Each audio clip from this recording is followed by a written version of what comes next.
Iran यानी Persia का एक राजा जर्कसीज नाम, सबसे बड़ा अय्यास और सबसे जालिम। कपड़ा की जगह खाली सोना पहनता, हाफ पैंटो पहन के घूमता था। तो किस चीज का? सोना। 4 साल तक युद्ध किया। ईरान में जब खमैनी की सरकार आई थी तो उसने कहा कि भैया बुर्का वगैरह मैंडेटरी रहेगा। वहां की महिलाओं ने पढ़ाई करना चालू किया, जितनी यंग महिला है। तो अरब वाले पहले आक्रमण किए, तो आग लगा दिया। तो दारू पिया था और उसकी एक बहुत प्रेमिका थी, उसको चढ़ा दिया। तो दारू पी के आदेश दे दिया जला दो। पर इसका एक रीजन भी था। यही हुआ था ईरान में। उसके पैदा होने के 200 साल पहले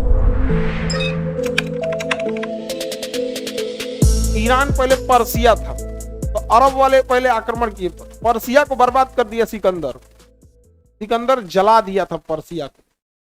बहुत खतरनाक था सिकंदर, आग लगा दिया था। दारू पिया था और उसकी एक बहुत प्रेमिका थी, उसको चढ़ा दी। तो दारू पी के आदेश दे दिया जला दो पर्सिया को। उसका एक रीजन भी था। सिकंदर जब पैदा नहीं हुआ था तो सिकंदर के पैदा होने के 200 साल पहले, 150 साल पहले ईरान यानी पर्सिया का एक राजा था, जर्कसीज नाम था उसका।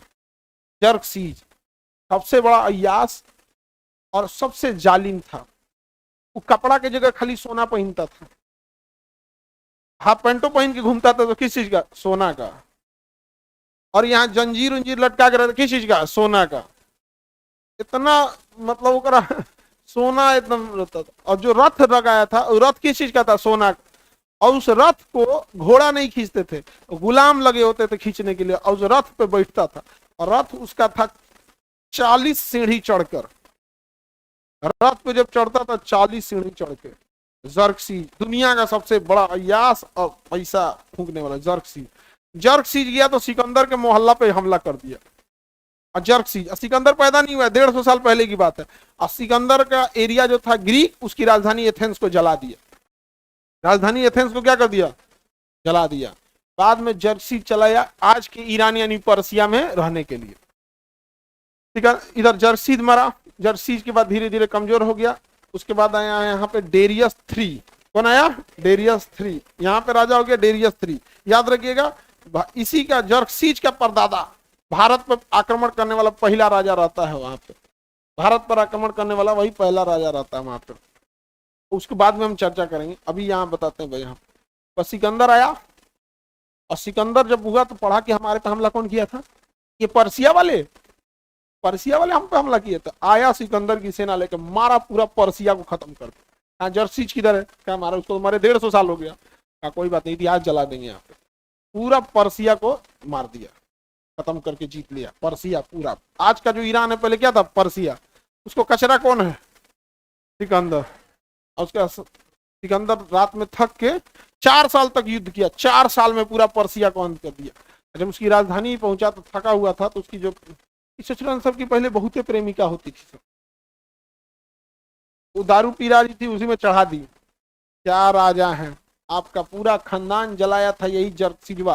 150 साल पहले हुआ तो क्या हुआ? अभी आदेश दे दीजिए। बस ये उठा तो दारू पिया था, जला दो। तो जला दिया, तो पूरा का पूरा जला दिया। अब उसका पर्सिया खत्म। फिर अरब आए, सब अरब कब्जा किया। सब अरब वाला सोचा था हम इसको अपनी भाषा सिखाएंगे, अरबी सिखाएंगे पर्सियों को। हबीबी कम टू दुबई। लेकिन पर्सिया वाले इतने पढ़े लिखे थे सब, कि उन सबको अरबी छोड़ा के ओकनियों को पारसी सिखा दिया सब। मुसलमानों को अरबी से छोड़ा के फारसी सिखा दिया सब। क्या सिखा दिया सब? फारसी। नया भाषा, अपन भाषा सिखा दिया सब, फारसी। तो मुगल उधरे से आया है सब। वो आया सब तो भारत में क्या बोलने लगा सब? फारसी। क्या बोलने लगा सब? फारसी। तो भारत का आदमी फारसी एक्सेप्ट ना करे, हिंदी बोले। तो हुआ क्या? तो भारत का आदमी कहा कि तो हमारा फारसी सिखाएगा, हमारा तो फारसी सिखाएगा। तो हम लोग मुगलन को जानते हैं क्या सिखा दिए लोग? उर्दू। वो ना फारसी है ना हिंदी है, मिक्स है। तो उर्दू का जन्म कहाँ हुआ है इन्हें? और वो गलती से तो फारसी और हिंदी का मिश्रण हो गया, वो अलग हो गया। लड़की सब समझदार होती है, इस सब में लड़की समझदार हो गई। सर लड़कवा नहीं मानता है, कितनो समझाएंगे उन्हें जाएगा बिकना पहाड़ी पे कोनो कर दी तो ले खत्म तबाह। लड़कियां मान जाती है, सब लड़कियां सब समझदार होगी। सब देखेगा मुझे हमसे कहीं कितना दिन गिर गए, जिंदगी भर बेरोजगार रहेंगे। अगर भाई भाग यहाँ से। नहीं समझ आ गया? इन सब चक्कर में नहीं। और लड़की लोग याद रखो, सच में जितना ईमानदारी से ये मेहनत कर रही है सब, वो दिन दूर नहीं कि अगर तुम लोग ऐसे ही घमंड में लापरवाही करते रह गए ना, और लड़कियों को जो देखो, लड़कियों के ऊपर मोटिवेशन क्यों, उनके आगे करो या मरो वाला स्थिति है, नहीं पढ़ेगी जीवन का पूरा सपना टूट के बिखर जाएगा। तो मेहनत कर रही है सब, और अगर ऐसा ही रहा तो 30-35 साल में आरक्षण तुम लड़कों को देना पड़ेगा। देख लेना कितना जिम्मेदारी से ही पढ़ रही है सब। 30-35 बार आरक्षण किसको देना पड़े? लड़कों को। यही हुआ था ईरान में। ईरान में जब खमैनी की सरकार आई थी तो उसने कहा कि भैया बुर्का वगैरह मैंडेटरी रहेगा, वहां की महिलाओं ने पढ़ाई करना चालू किया, जितनी यंग महिला है। अब जैसे कोई नहीं पढ़ाई किया तो उसका लिटरेसी रेशियो जब भी काउंट होगा तो उसमें काउंट होगा जितनी यंग महिला, 99% लिटरेसी रेशियो यंग फीमेल्स में, 99%।